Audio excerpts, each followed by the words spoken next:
Okay, let's get a look at the High Frontier Colonization module. I am going to play this. You can notice if you've been watching my little refresher course where I played a scenario using High Frontier in the first expansion. I had the huge map and I've dropped down to this. The reason is I don't have the luxury of playing with that big map, and if I'm going to play this with 4 or 5 players, which I'm going to do, I just don't have the space for that. 3 was about the limit that I could do with my little setup here. So I'm going with the new map, and there's another factor to it, which is this new map that comes with colonization. Now, it's going to replace, a lot of this game replaces the original first edition expansion map, because this goes out a little further, about equivalent to what my giant map does, but my giant map isn't sufficient to handle one of the scenarios in this. Neither is this. You have to buy the new giant map from Zazzle. And that is something I'm not going to do. That's for the Starfaring one, where you actually get to try to push out a little further. My guess is that there's probably just an expansion that goes out here a little tiny bit. Not a lot of actual real spaces. I haven't looked at it to be sure, but that it could be printed on paper and adjoined to this map. And you shouldn't have to go out and buy yourself a whole new $30 map to play what amounts to a solo scenario. There are other issues with this. It comes with a bunch of stuff. It comes with some additional discs. Okay, you know, I mean, these yellow ones, I don't remember what they're for, but the others are mainly player color ones, and then a couple extra black ones for busted mines. Because you tend to run out of them, and there's actually uses for multiple. It also comes with some of these bigger cubes. These are going to represent your freighter, and these little weird little dome things that are not candy, but they look like the little paper. They were on paper, little dots that you peel off and eat. I used to love them for some reason. I don't remember what they were called. Anyway, it comes with these. These are going to represent a new type of unit, your Bernal stack. You're going to have a card for that, and it is expandable to a purple side instead of black. We'll see a number of things have that. You have some other new decks of cards. These thrusters, these are gigawatt thrusters. They're more powerful than your normal thruster. Sort of. You can see some of them have interesting, look, it costs nothing to move unless you do a burn. And some of them are very cheap and get you a pretty good burn. The problem with them is they don't use water for fuel, and refueling them is going to be kind of a bitch. You'll see that in a bit. You're going to have specific freighter cards, which give your freighter an advantage. And again, both these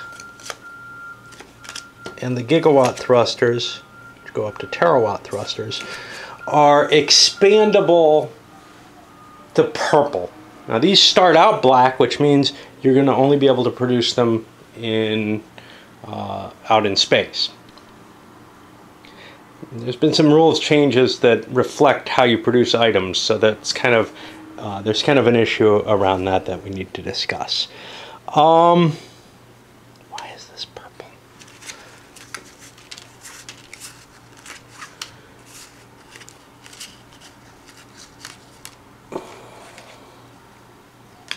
Are these all generators? What's going on? Okay, I gotta figure this out. I seem to have a whole pile of colored generators here. This is the unused pile. Okay. You also have colonists, and some of those colonists are produced in space. They're robots, and in both cases, you can upgrade the colonists to purple as well, which is a different kind of process than upgrading something to black would be. Finally, you have a handful of these, you know, regular cards, a couple generators. There's a radiator somewhere. There's a couple of radiators. And that's it. And then you have all the first expansion cards. Because this isn't really a second expansion. This is really an enhanced version of the expansion. Unfortunately for you, you have to buy this or else be stuck with the old one. And so you're going to be paying for, and this is really all you pay for extra, is a pile of cards that you don't really need to use, that you don't really have a use for. I seem to remember somewhere in the rules, and I tried to look for it, that it suggests that you can shuffle those into your decks. But what that means is you're going to have duplicates of all the stuff from the first expansion. It also means the decks are going to go through, you know, maybe a little less rapidly than the design intent was. I'm not sure. The duplicates make the whole patent process of it a little bit more dubious, except for one thing. It always kind of bothered me that, you know, China, or to tell you the truth, anyone couldn't just have the same technology, right? I mean, on one side there's industrial espionage. That's why I called out China. Sorry for those of you in China who can't watch this on the internet anyway because it's blocked, because, you know, the interwebs don't reach you unless you sneak it through. But yeah, I think it's fairly well understood that China is more willing to copy technologies and, you know, not pay appropriate fees for intellectual property, etc., than maybe some other countries are. But even just putting that aside, technology is shared, you know, so there would have to be a different model. Basically, if you had, you know, a particular technology, maybe you could lease it out to someone else for a cost, or sell it to them for a cost where they get the right to use it. But the game doesn't really support that, but maybe these cards could support that, where you could cut a deal to give someone a hand card by negotiation if you have a copy of that card. And I'm actually thinking about playing with that just to be able to use these. Now, it doesn't match all the technologies, of course, but it does match the vast majority of the basic rocket pieces. Okay. Anything else? The board got rid of some stuff. There used to be room for some card things here, and there used to be an extra sheet of paper, a card stock that you would set your cards up on, and it had a little bit of information. All that's gone now, and good riddance. You can just put your stacks of cards up here. There was no real need for that kind of, you know, for some place to keep stacks of cards. There's also this. Now, I had to print this because it comes on the back of the rulebook. You could, of course, cut it off, but I didn't want to damage my thing for some reason. You know, back 20, 25, 30 years ago, I'd slice that off in a moment, but now, now I have a color printer. That may be the big difference. For a little while at least. Okay, so trying to see if there's some difference. There's also one difference that I can think of offhand, where they've got these little yellow stars here on the map. This is something that wouldn't be on my expansion map. Those are going to serve a purpose, and there are some differences on the values on the map, which is a reason not to use that giant poster from, you know, the first edition. Okay. So this rule book is assembled into 4 separate modules. You can use it without any of them, and then, well, you're pretty much playing the legacy design, but there are a few little differences. the changes that are here are in large extent to support these new decks of cards. And those 4 modules are the Thruster module, the Freighter module, the Colonist module, and the Bernals module. And we'll go over them, but there's some key basic rules that have to be gone through to handle this. For one thing, there's new operations in the game, and we'll touch on these when we get to them. These are remember, operations are what you can do over here. They're the different actions that you can take in a turn. The order, the way in which you generate them is also a little different in at least one of the modules. Resource exploitation track. This has been upgraded to give more victory points and or money for exploiting resources. The dark sites are no longer going to be wild, which means before you used to be able to produce whatever the hell you liked on a dark site, a D. Now you're able to produce things like freighters and thrusters and robots and stuff there. I don't think, maybe I'm wrong. Basically, the only thing that's going to have these is here is the new cards. And again, if you throw these guys in the decks, it kind of waters down the effect of those new cards. So I may think about that. I kind of like that idea of being able to license out another copy of a card to someone if you have it. And then if it somehow ends up back in the deck, I guess it just becomes part of the deck or something. Because I'm not sure what it means if you have a technology that you've licensed, that you've discovered, and then you throw it back out. Why it's still a patent? Why it would be treated as something kind of unique?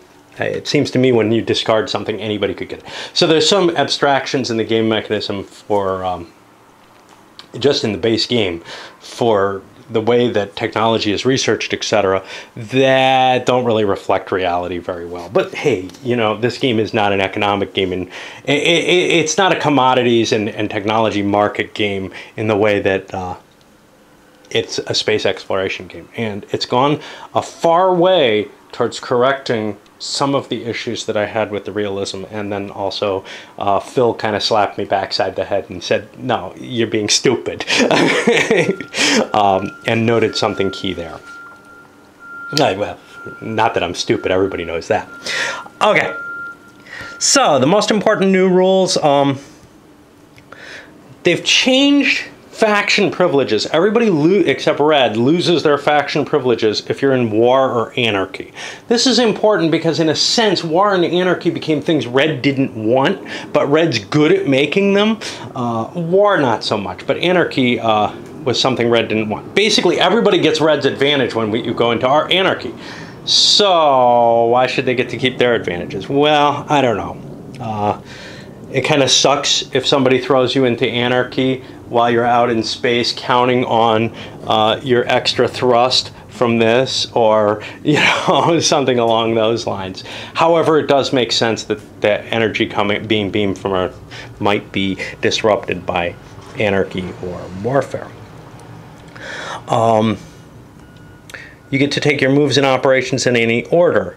In particular, you don't have to move your spaceship before you take an operation. You can kind of fudge that around a little bit.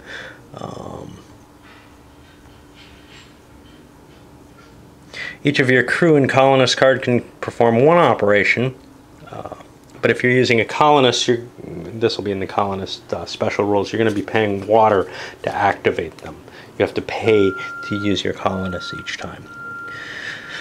Okay, hand cards can be played to their white side, boosting it from Earth, or on its black side, as if it's ET produced in space.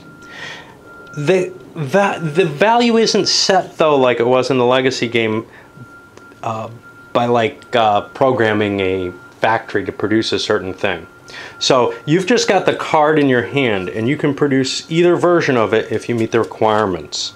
And the requirements now are having the appropriate type of factory. So you can do an ET production on different products without having to do that whole retooling process. And, you know, there's some hand-waving about why things are different with 3D printers and nanotech and all that. And it's like, come on, you know, it's really a game design decision. And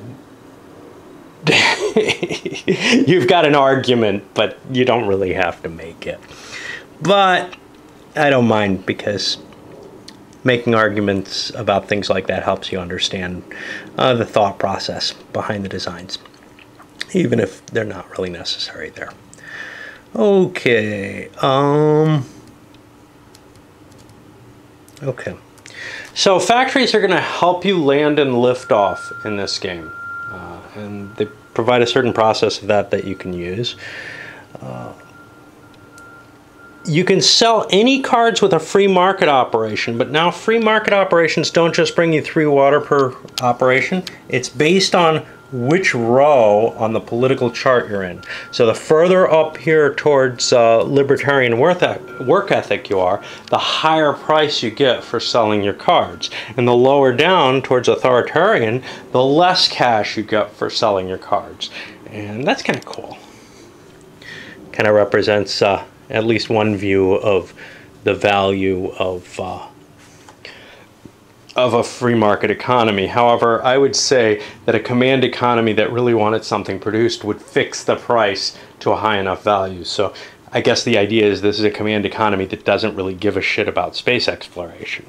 And a free market economy where there is a great desire there's great possibility for economic gain within this that's not being realized by the authoritarian. So, you know, it's not like command economies are inherently stupid or inherently drive prices down. It's just a representation in this game, which may actually reflect reality, but it doesn't. It's not a fundamental reality.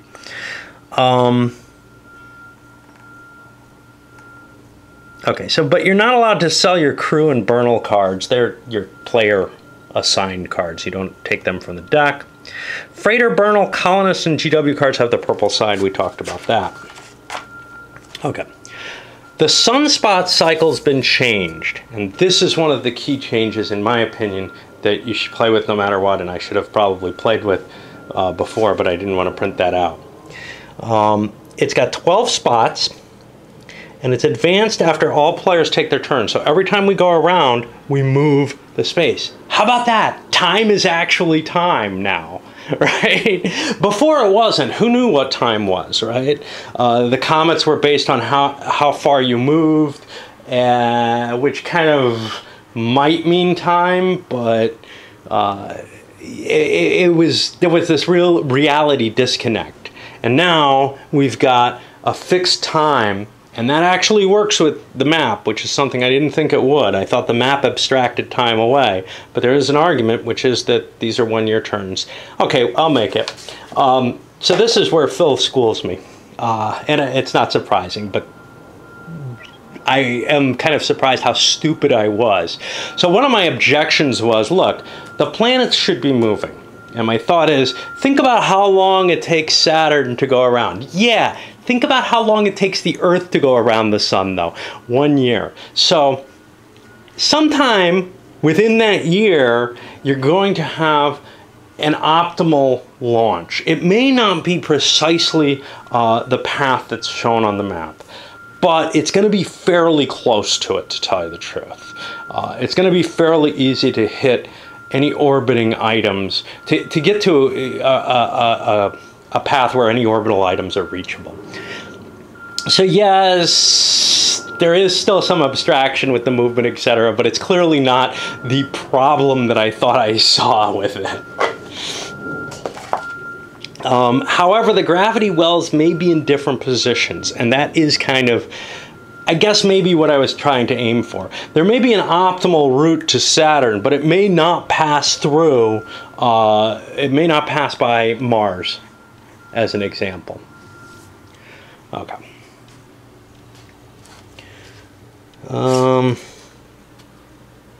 And the map would always represent it as passing by Mars.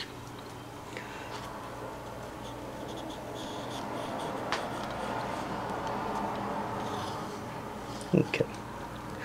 So, whenever the sunspot passes an event threshold, which is these spaces where it says event, you're going to roll a die and it'll affect everyone on the event table. And on a 5 or a 6, you're going to be triggering the event, the special event, like the election year or the solar flares. Same as in the old game, it's just a slightly different interpretation. The space government chart's also been upgraded. Let's see what's different here.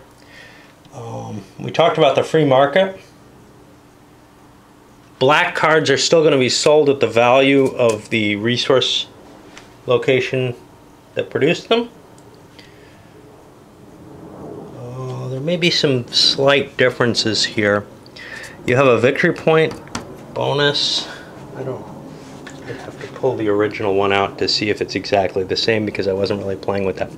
But you have a victory point bonus for certain ones, and you have these certain powers. I know one of them, for example, this used to be militarism, now it's press gangs, have changed the effect of being in that location.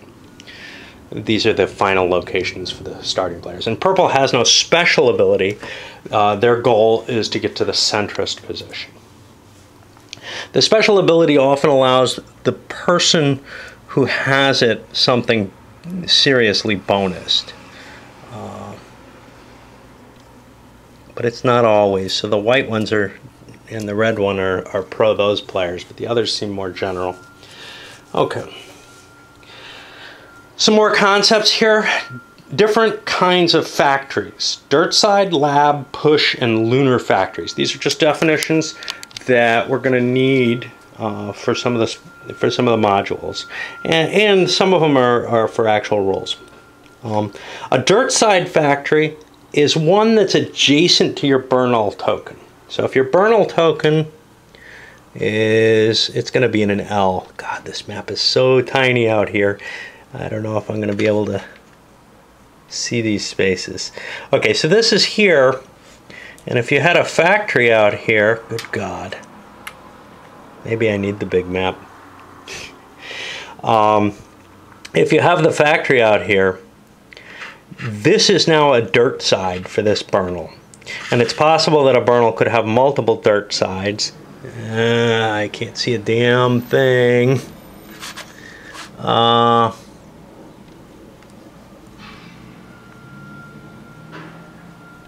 Where, I don't know if the Bernal, I think it could be there, but I'm not positive of that.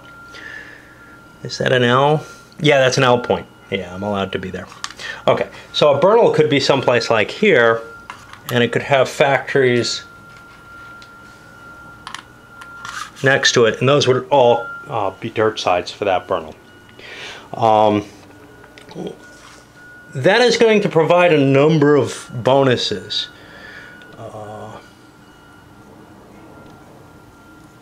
Which I can't talk about right now.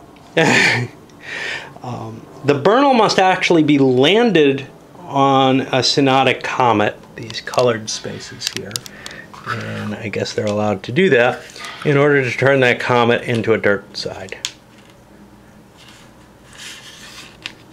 Anyway, the advantages of the dirt side is that it has kind of a catapult that can launch stuff up and down from the Bernal, and it makes it easier to say hydrate at the Bernal. That's particularly important if you've got a dirt side somewhere like up here on Mars,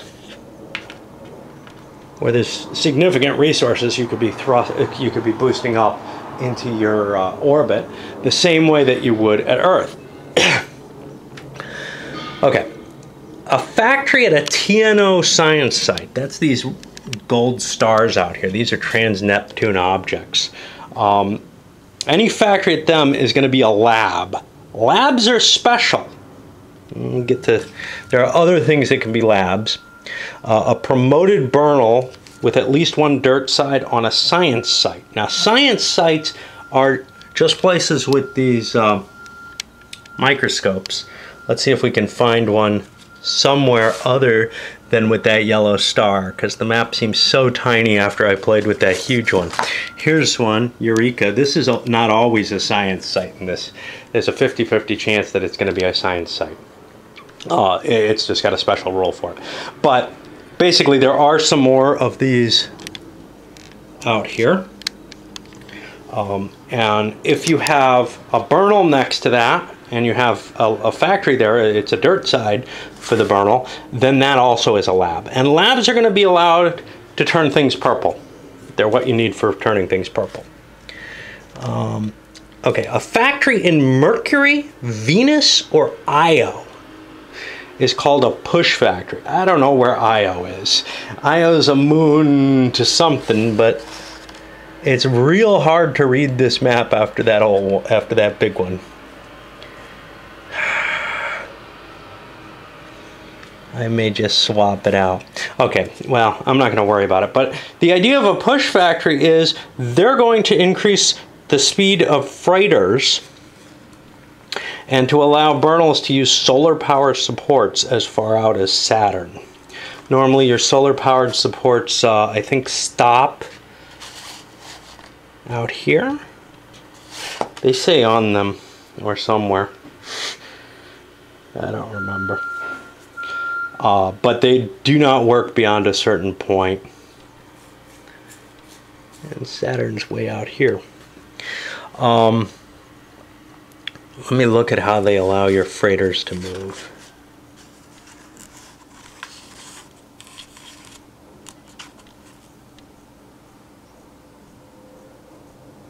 You add one for each push factory that you use to support the freighter.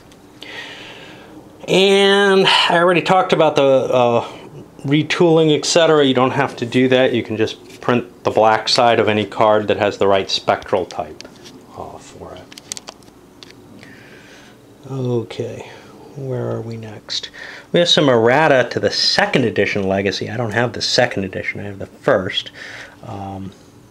The ESA Power Sap privilege. This is the +1 thrust. It's effective for Bernals and MW thrusters, but not GW thrusters or freighters. Felonious actions are free actions performed at the location of any of your crew or human colonists. This isn't really errata so much as to make this expansion work. War is declared at the start of your turn. Huh? War gets declared? 2.3b.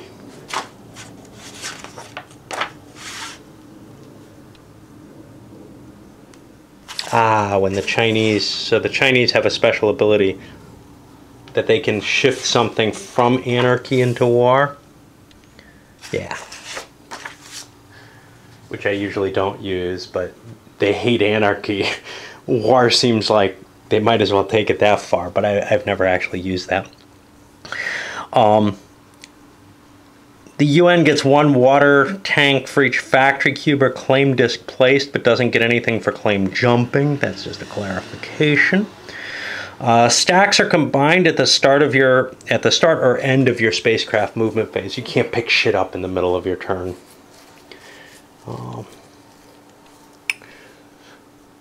number of black discs is unlimited. Those are your broken spaces. Atmospheric worlds include Uranus, and worlds with buggy roads include Triton. I don't know where Triton is. I really can't read this map. It's so tiny. But there's a atmospheric landing in Uranus, so that should be okay.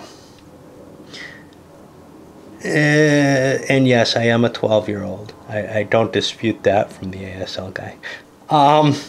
If you produce a product, the card goes into a stack.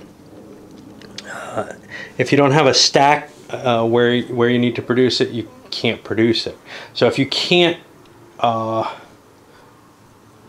basically, if you don't have a Bernal there, or you don't have your big freighter to build present, if you're playing with the freighter module, you can't build something there. Now, if you're playing without the freighter module, you can build something and you put a little cube. Well, you can use the big cube for your freighter still. and you can start your freighter that way. But freighters have to be built in the freighter module, which we'll get to. Afterburners can be used for cooling at any point in a move. They can be used to cool missile robonauts during prospecting if need be, if they have expended the afterburning fuel earlier in the turn. So you can kind of calculate out how much heat you have to dissipate and burn extra fuel for that. I almost never do that. I think it's sort of this expert, you know, piece that I can't quite realize, but it would help sometimes to cut your heat down. You could build a lighter rocket and just burn more fuel. The problem, of course, is fuel is usually my constraint, and I'm not thinking along a way to make that work. A decommission can be at any point during your turn. Items can't be picked up mid-move, and if dropped off, the dry mass will not be recalculated until the next move, i.e. you don't get more thrust off that or anything. Each outpost is going to now have a yellow disc. That's what these suckers are for. But too bad, man. You got to try to remember which one's yours now.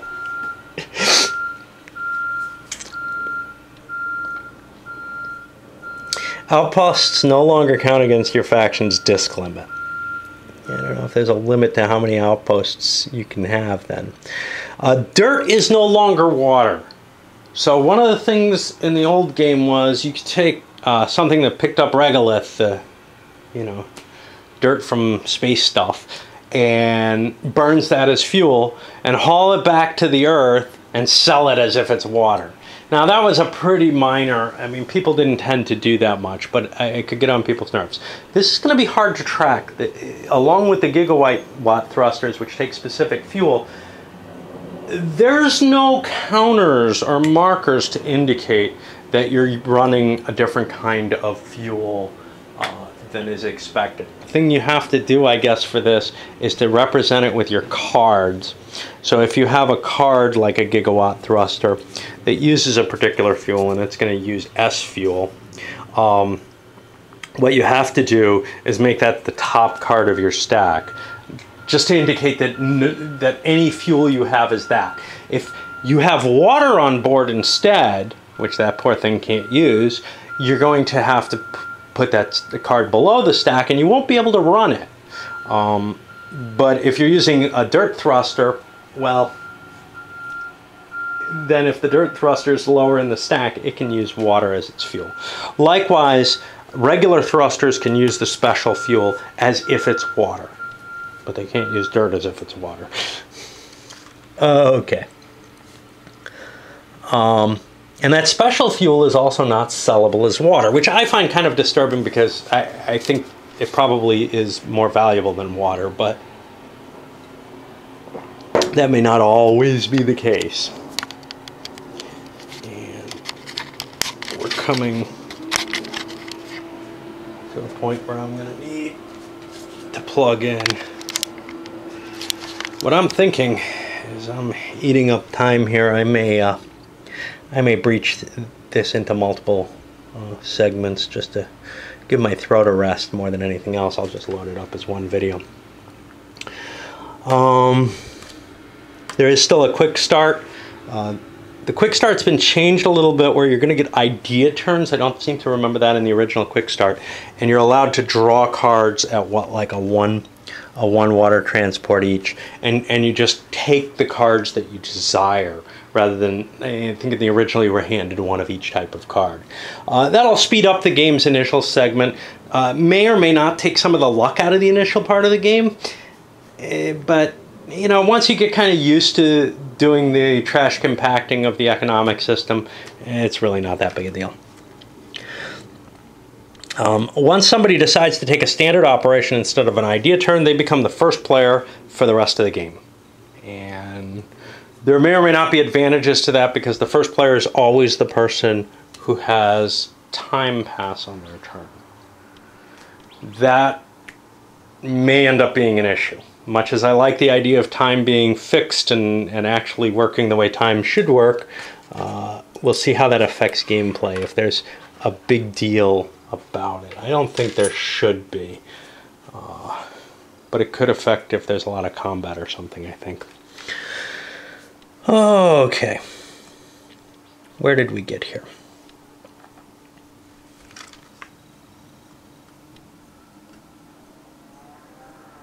If an outpost contains a buggy while on a site hex and the modified thrust is equal to 4 minus its ISRU. In all other cases, the modified thrust is 0. I have no idea what they're talking about.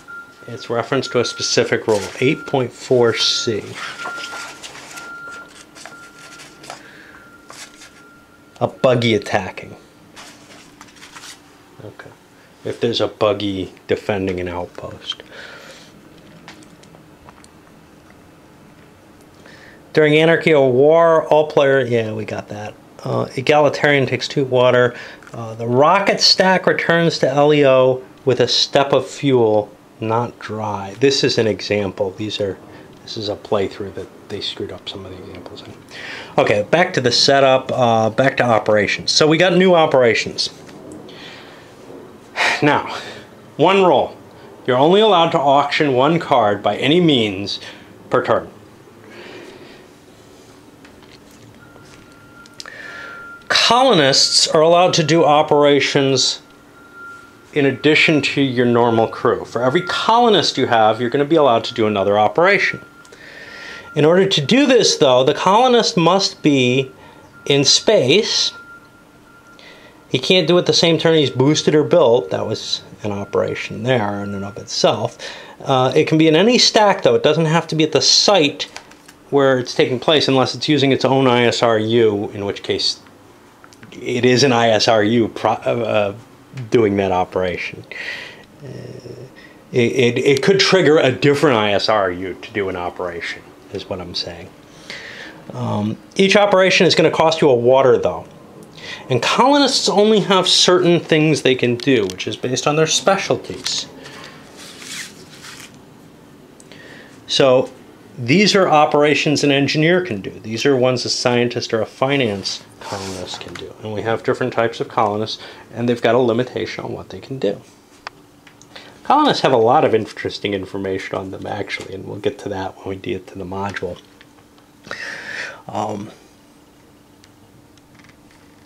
Okay. Some functions are going to have something called an epic hazard.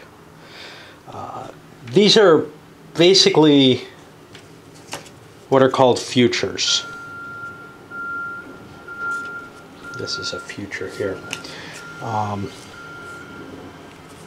looking for one that has one.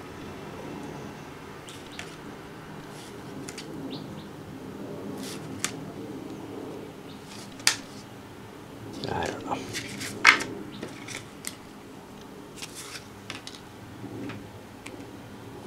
Here's one. It's this little skull or Cthulhu up here. So what's going to happen with an epic hazard is a colonist containing the future or a colonist co-located with the card containing the future must do this. You roll a die. You cannot use the failure is not an option roll, which I kind of like to disregard anyway, to tell you the truth. And if you roll a 1, then all cards in the stack are decommissioned except for Burnals and promoted freighters. If you're on a site, the site itself is destroyed. That'll be 2 black dots, and no one can do anything there anymore. It's just like a radioactive lump, or it's a black hole or something. Who knows? It depends on the future. You are trying to create black holes in some of these. You can see where that could be a hazard. However, you do get 3 victory points for doing something so horribly stupid.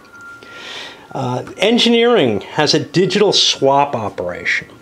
This is going to allow you to decommission 1 or more cards from a stack and then replace the cards with 1 black side card from your hand.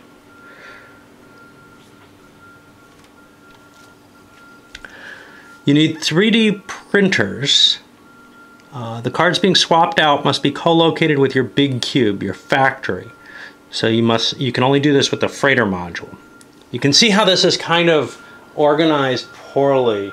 So like, here's an operation that's part of the freighter module, but then it's got to be explained here. But there's really no other way to do it because you want to present you know, all the operations together as well. If your freighter card has been promoted, all of your cubes can be used as digital swapping. The product letter, the cards have to have the same product level letter as the spectral type of your freighter.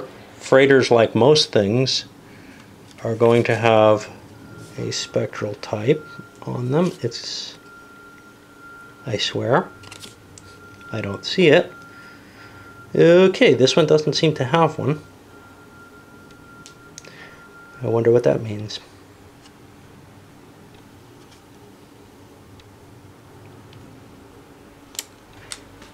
But this one does.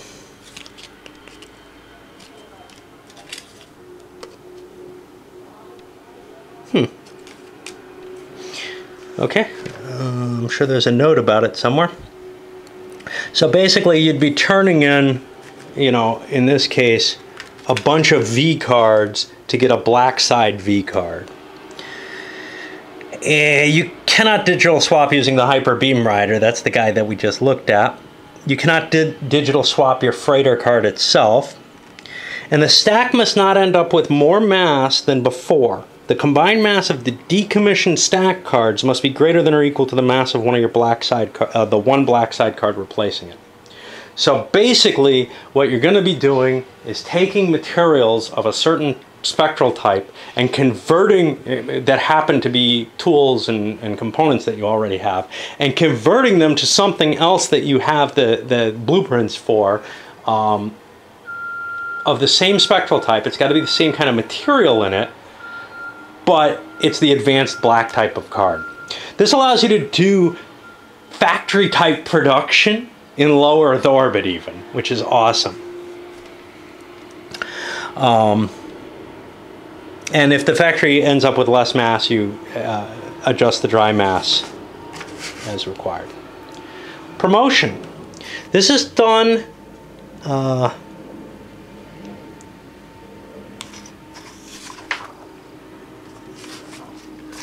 besides a white side or a black side. Some cards have the purple side. These cards have to be promoted.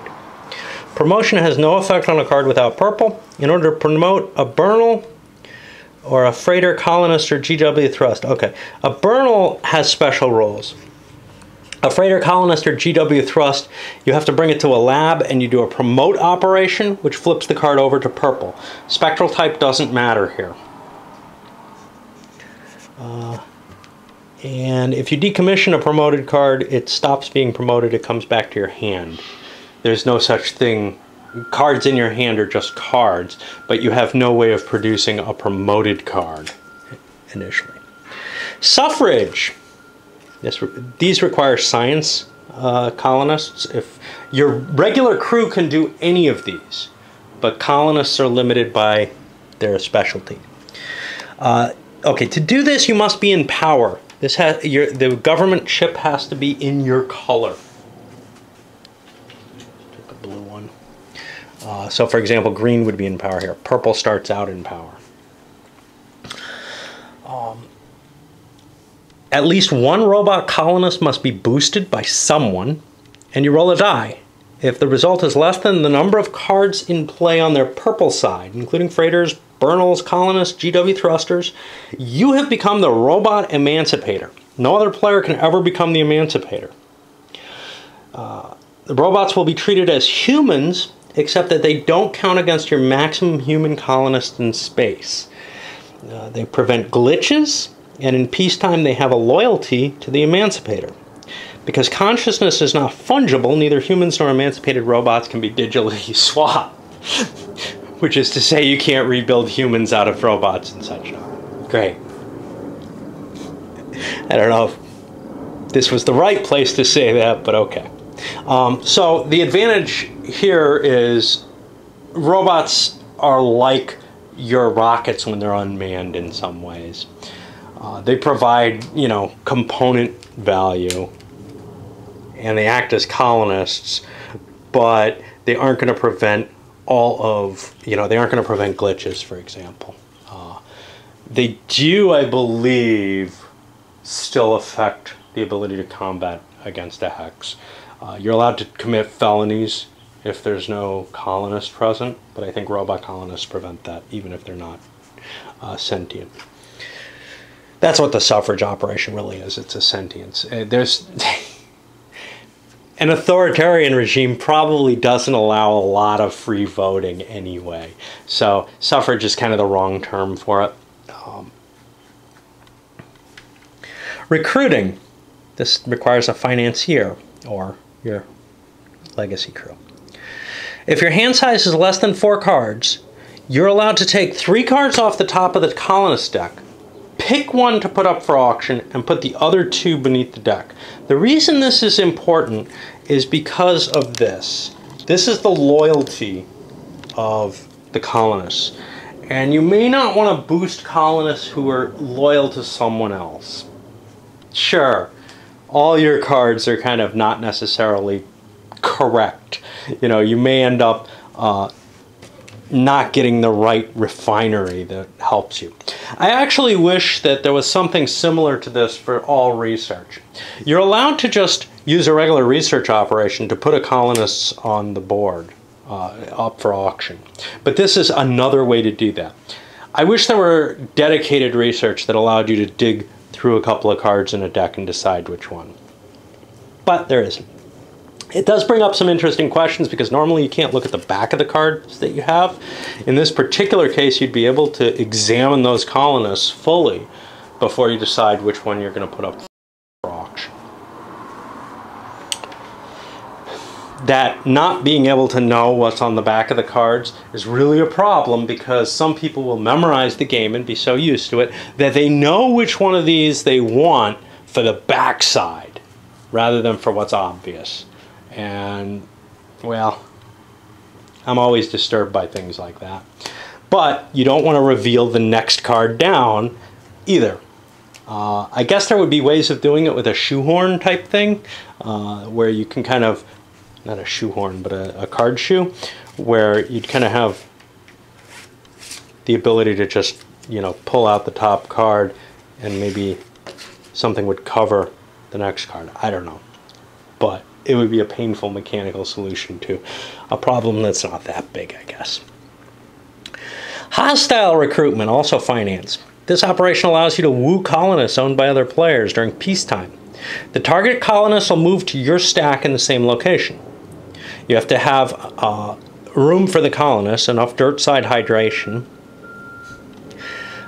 And remember, dirt sides are your burnals, so it's going to be the water, or they're associated with your burnals. It's going to be the water associated with those burnals with factories on it, etc. That's going to control how many colonists you can have. The 2 stacks have to be in the same location. And the targeted colonist must be loyal to you. So this guy's loyal to the PRC. This guy's loyal to the Emancipator. This guy's loyal to the Purples. I think that's the UN. Activism. This is also finance. If the sunspot cycle is in the blue sector, you can initiate an election auction. Sometimes they'll come up by random chance, but you can force one here, and I think all elections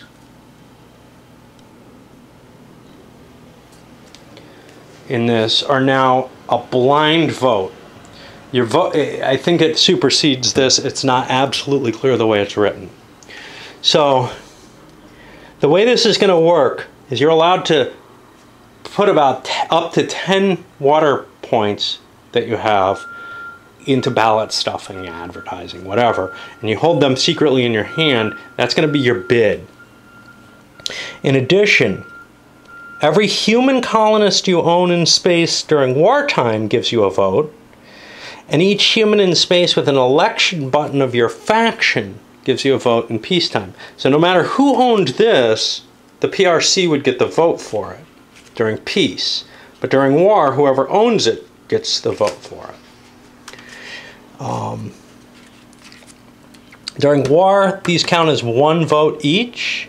During peace, I think it's 1 per button. Yeah, maybe they only have 1 button each. I think so. Okay. Whoever has the most votes ends up able to move this a space along the tracks. Now we missed something here.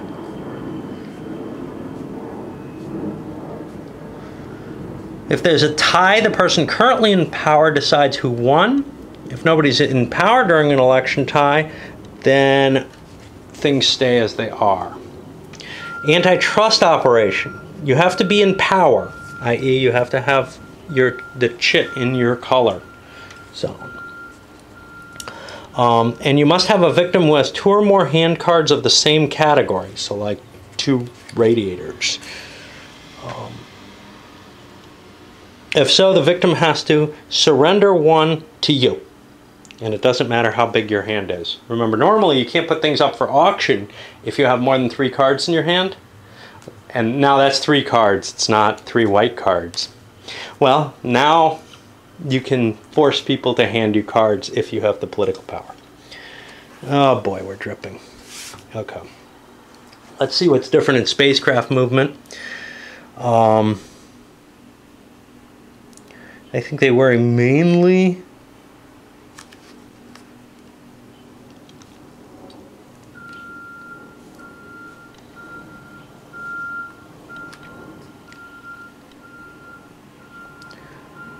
okay, gigawatt thruster is limited to a dry mass of 20 instead of the old, 15 or whatever. It'll still be using the same space though.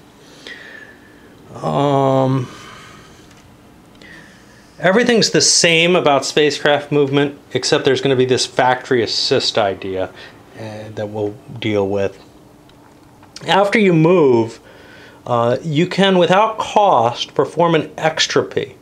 This is your rocket or burnel on one deck for each triangle burn that you cross. So these have become useless in terms of generating events.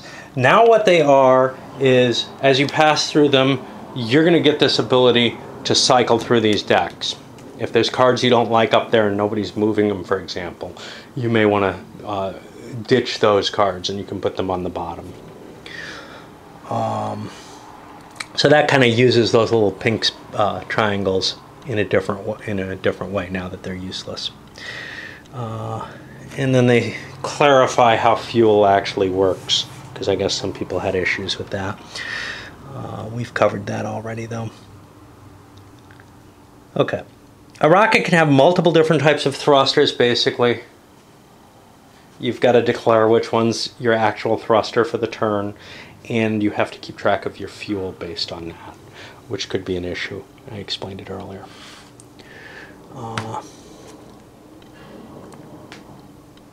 Okay, factory assist. Let me go over this because this is new. When landing or lifting off an industrialized site, a rocket, burnel, or freighter stack can do a factory assist. They are no longer going to have to burn fuel if the site's too big for them. However, they have a crash hazard, which is a 1 in 6 chance the whole thing's decommissioned, the whole rocket or freighter. Once you do a factory assist, you can continue to move using your normal movement. It does not negate the effects of burns or hazards that you enter. Once your factories can eventually become lots of little freighters. They can also use their own factory assist to boost themselves or to land. And you can use foreign factories if you either have permission or you're allowed to commit felonies, which means anarchy or worse, or if you're the PRC. All right, we're going to break here and move to the freighter module. I'll be back. This is going to take us a while.